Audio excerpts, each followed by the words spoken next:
भगवान राम त्रेता युग में थे और भगवान कृष्ण द्वापर युग में। हालांकि दोनों ही देवता भगवान विष्णु के ही अवतार माने जाते हैं, लेकिन दोनों का जन्म अलग अलग युगों में हुआ था और इन दोनों के जीवन की विभिन्न घटनाओं से प्रेरित दो बेहद ही महत्वपूर्ण पवित्र ग्रंथ हमारे धर्म में मौजूद हैं और वो हैं रामायण और महाभारत। रामायण श्री राम से संबंधित है और महाभारत श्री कृष्ण से। यकीनन राम और कृष्ण दोनों का ही जन्म अलग अलग युगों में हुआ। ऐसे में ये बात असंभव सी प्रतीत होती है कि कोई भी एक इंसान इन दोनों ही इष्टों के दर्शन कर पाया हो या फिर यूं कहे इन दोनों के अस्तित्व में होने का साक्षी रहा हो। लेकिन आज हम आपको इस वीडियो में ऐसे महापुरुषों के बारे में बताएंगे जो रामायण और महाभारत दोनों ही काल के साक्षी रहे हैं। इस जानकारी के लिए वीडियो में हमारे साथ अंत तक बने रहिएगा, जिससे कि आपको सही और सटीक जानकारी प्राप्त हो पाए। दोस्तों, वो पात्र जो कि रामायण और महाभारत दोनों में ही मौजूद रहे, उनमें से पहले हैं जामवंत। जी हाँ दोस्तों, जामवंत। जामवंत की उम्र परशुराम और हनुमान से भी लंबी है, क्योंकि उनका जन्म सतयुग में राजा बलि के काल में हुआ था। परशुराम से बड़े हैं जामवंत और जामवंत से बड़े हैं राजा बलि। कहा जाता है कि जामवंत सतयुग और त्रेता युग दोनों में थे और द्वापर युग में भी उनके होने का वर्णन मिलता है। जामवंत जी को अग्निपुत्र कहा जाता है। जामवंत की माता एक गंधर्व कन्या थी। षष्ठी के आदि में प्रथम कल्प के सतयुग में जामवंत जी उत्पन्न हुए थे। जामवंत ने अपने सामने ही वामन अवतार को भी देखा था। रामायण में जामवंत राम की वानर सेना का एक हिस्सा है। उन्होंने हनुमान को अपनी ताकत और शक्ति का एहसास कराया था, जिसे हनुमान जी श्राप के कारण भूल गए थे। वहीं महाभारत में वो भगवान कृष्ण के ससुर हैं। कहते हैं कि जामवंत और कृष्ण का युद्ध कई दिनों तक चला था। जब जामवंत युद्ध करते करते थक गए तो उन्हें पता चला कि कृष्ण असली में कौन है। उन्हें कृष्ण के असली रूप का पता चला। जामवंत ने अपनी बेटी जामवंती का विवाह कृष्ण से करा दिया। जामवंती कृष्ण की पत्नियों में से एक हैं। जामवंत समुद्र को लांघने में सक्षम थे, लेकिन त्रेता युग में वो बूढ़े हो गए थे। इसलिए उन्होंने हनुमान जी से इसके लिए विनती करी थी कि आप ही समुद्र लांघे। वाल्मीकि रामायण के युद्ध कांड में जामवंत का नाम विशेष रूप से लिया गया है।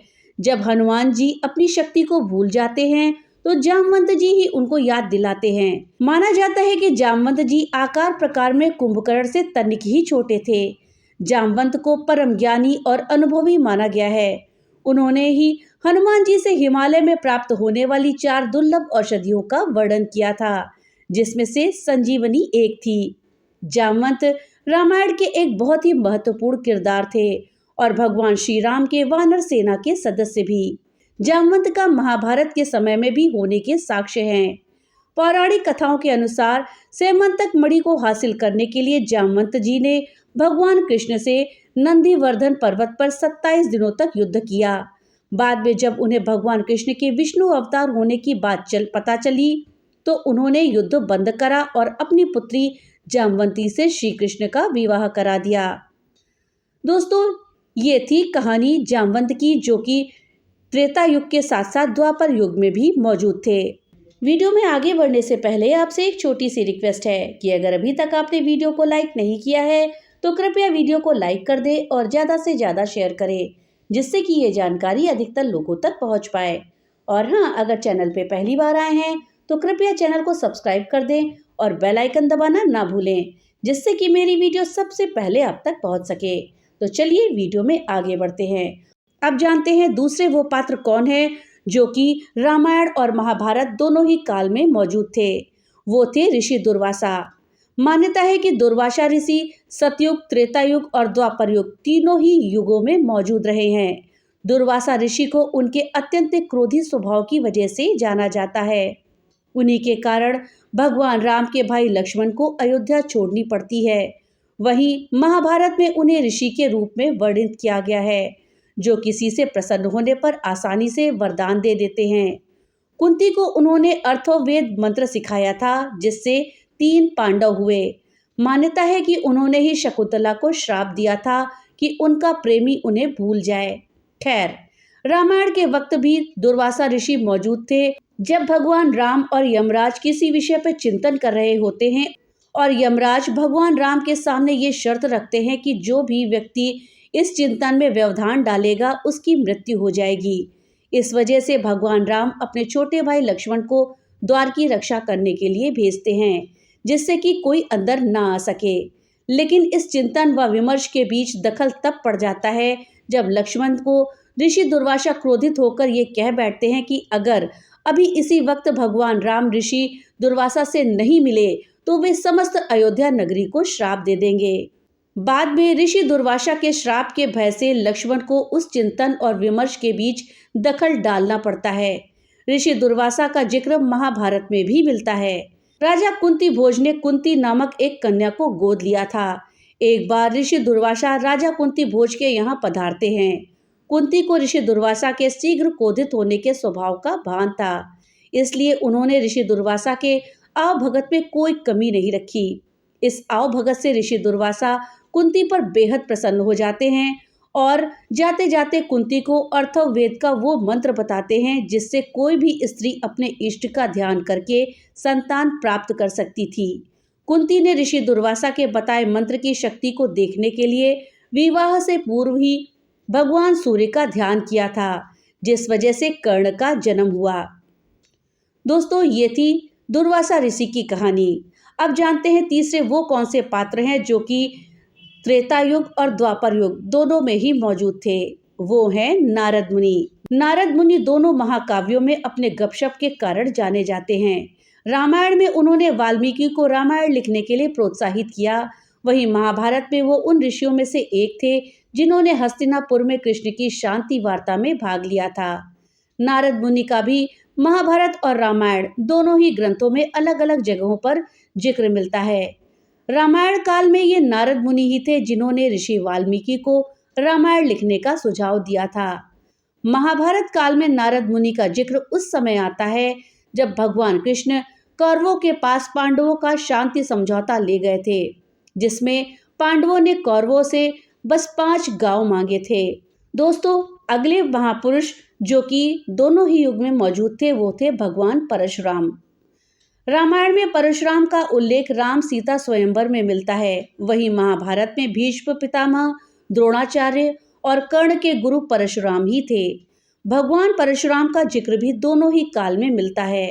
रामायण में भगवान परशुराम भगवान राम पर तब क्रोधित हो जाते हैं जब माता सीता के स्वयंवर के दौरान प्रभु श्री राम भगवान शंकर का धनुष उठाकर तोड़ देते हैं। भगवान शंकर परशुराम के गुरु थे। महाभारत में भी भगवान परशुराम का जिक्र कई जगहों पर है, लेकिन सबसे चर्चित वाकया उनका कर्ण के साथ है। परशुराम कर्ण के गुरु थे। चूंकि परशुराम सिर्फ ब्राह्मणों को ही शिक्षा देते थे, ऐसे में छल करके भगवान परशुराम से विद्या प्राप्त करने की वजह से कर्ण को भगवान परशुराम ने श्राप दे दिया था। परशुराम को भगवान विष्णु का छठा अवतार भी कहा जाता है। परशुराम का जन्म भृगु ऋषि के कुल में हुआ था। इनके पिता का नाम जमदग्नि और माता का नाम रेणुका था। ऋचिक सत्यवती के पुत्र थे जमदग्नि और परशुराम जमदग्नि और रेणुका के पुत्र थे। रामायण में परशुराम का उल्लेख तब मिलता है जब भगवान श्री राम सीता स्वयंवर के मौके पर शिव जी का धनुष तोड़ देते हैं। तब परशुराम यह देखने के लिए सभा में आते हैं कि आखिर ये धनुष किसने तोड़ा। महाभारत में परशुराम का उल्लेख पहली बार तब मिलता है जब वे भीष्म पितामह के गुरु बने थे और एक प्रसंग के दौरान उनका भीष्म के साथ युद्ध भी हुआ। दूसरा, जब वे भगवान श्री कृष्ण को सुदर्शन चक्र प्रदान करते हैं और तीसरा, जब वो कर्ण को ब्रह्मास्त्र की शिक्षा देते हैं। दोस्तों, भगवान हनुमान का भी जिक्र त्रेता युग और द्वापर युग दोनों में होता है। त्रेता युग में जहां भगवान राम के कार्यों को पूरा कराने में हनुमान जी का योगदान रहा है, वहीं द्वापर युग में भी पांडवों का जब वनवास काल चल रहा था तब एक जंगल में भीम को हनुमान जी मिलते हैं। जंगल में राह चलते भीम का पैर हनुमान जी की पूंछ पर पड़ जाता है। भीम उनसे पूंछ हटाने को कहते हैं तो हनुमान जी कहते हैं कि तू तो बहुत शक्तिशाली है, तू ही मेरी पूंछ हटा दे। लेकिन भीम अपनी पूरी शक्ति लगाने के बाद भी पूंछ को नहीं हटा पाते। तब उन्हें समझ आता है कि वो वानर कोई और नहीं बल्कि कोई दिव्य पुरुष है। तब उन्हें पता चलता है कि वो हनुमान जी हैं। भगवान हनुमान जी तो रामायण के महत्वपूर्ण किरदारों में से एक थे। श्री राम के परम भक्त के तौर पर वे पूरे जीवन भगवान राम की सेवा करते रहे। वहीं महाभारत में भी भगवान हनुमान का कई जगहों पर जिक्र मिलता है। खास करके एक किस्सा तो बहुत चर्चित है। जब भीम और अर्जुन को अपनी शक्तियों का घमंड हो गया, तब हनुमान जी ने उन दोनों का घमंड दूर किया था। भगवान श्री कृष्ण के आदेश पर वे महाभारत युद्ध के दौरान सूक्ष्म रूप से अर्जुन के रथ पर उनके ध्वज में विराजमान थे। राम और रावण युद्ध में श्री राम जी ने विजयश्री प्राप्त करी थी। उनका प्रताप तो चारों युगों में है। वे त्रेता युग में श्री राम के समय में भी थे और द्वापर युग में कृष्ण के साथ भी। दोस्तों, महाभारत के युद्ध में हनुमान जी के कारण ही पांडवों को विजय मिली थी। अर्जुन और श्री कृष्ण को उन्होंने उनकी रक्षा का वचन दिया था, तभी तो वे उनके रथ पर ध्वज में विराजमान थे। अगला नाम आता है विभीषण का, जो कि त्रेता युग के साथ साथ द्वापर युग में मौजूद थे। रामायण काल में विभीषण रावण के छोटे भाई थे और भगवान राम के सच्चे भक्त। इसलिए उन्होंने अपने भाई के खिलाफ राम की मदद करी। रामायण काल में विभीषण का जिक्र तो मिलता ही मिलता है। विभीषण भले ही दानव कुल में पैदा हुए और भगवान राम के शत्रु रावण के भाई थे, लेकिन चरित्र और मन से वे पवित्र आत्मा थे। उन्होंने ही भगवान राम को रावण की मृत्यु का भेद बताया था। विभीषण का जिक्र महाभारत काल में तब मिलता है जब पांडव राजसूय यज्ञ कर रहे होते हैं। इस राजसूय यज्ञ में पांडव विभीषण को भी आमंत्रित करते हैं और विभीषण इस यज्ञ का हिस्सा बनते हैं, जिसमें वे पांडवों को काफी धन और हीरे जवाहरात देते हैं। दोस्तों, मयासुर का नाम शायद आपने सुना होगा। मयासुर रावण का ससुर और मंदोदरी के पिता थे। वहीं महाभारत काल में पांडवों का भवन का निर्माण मयासुर ने ही किया था। महाभारत काल में मयासुर का जिक्र तब मिलता है जब पांडव दंडकारण्य के जंगल में आग लगा देते हैं। इस दौरान अर्जुन मयासुर के प्राणों की रक्षा करते हैं, जिसके फलस्वरूप मयासुर पांडवों के लिए इंद्रप्रस्थ में एक मायावी महल का निर्माण करवाते हैं। देवताओं के शिल्पी विश्वकर्मा थे तो असुरों के शिल्पी मयासुर थे। मयासुर ने रामायण काल में कई विशालकाय भवनों और शस्त्रों का निर्माण किया था। रामायण के उत्तरकांड के अनुसार मयासुर कश्यप ऋषि और उनकी पत्नी दिति का पुत्र था। ये ज्योतिष, वास्तु और शिल्प के प्रकांड विद्वान थे। इसका मतलब मयासुर सतयुग में भी था। इन्होंने ही महाभारत में युधिष्ठिर के लिए सभा भवन का निर्माण किया था, जो कि मय सभा के नाम से प्रसिद्ध हुआ। इसी सभा के वैभव को देखकर दुर्योधन पांडवों से ईर्ष्या करने लगा था। मयासुर ने द्वारका नगरी के निर्माण में भी अपनी अहम भूमिका निभाई थी। मया ने सोने, चांदी और लोहे के 3 शहर, जिसे कि त्रिपुर कहा जाता है, का भी निर्माण किया था। त्रिपुर को बाद में स्वयं भगवान शिव ने ध्वस्त कर दिया था। वायु देवता, जिन्हें भीम और हनुमान दोनों का ही पिता कहा जाता है। दोस्तों, हनुमान जी रामायण काल और महाभारत काल दोनों में थे और भीम महाभारत काल में थे। दोस्तों, हनुमान को पवन पुत्र और भीम को वायु पुत्र के नाम से जानते हैं। उन्हें सौतेले भाई के रूप में जाना जाता है। रामायण काल में माता अंजनी ने पवन देव के पुत्र हनुमान जी को जन्म दिया था। वहीं महाभारत काल में पवन देव का जिक्र तब आता है जब कुंती राजा पांडु के अनुरोध पर महर्षि दुर्वासा के बताए मंत्र से पवन देवता का आह्वान करती है और फिर भीम का जन्म होता है। कहा जाता है कि भीम और हनुमान जी आपस में भाई भाई ही थे। रामायण काल में प्रभु राम और लक्ष्मण जी के गुरु के रूप में हमें ऋषि वशिष्ठ का जिक्र मिलता है। ऋषि वशिष्ठ और उनकी पत्नी अरुंधति का एक पुत्र भी था, जिसका नाम था शक्ति।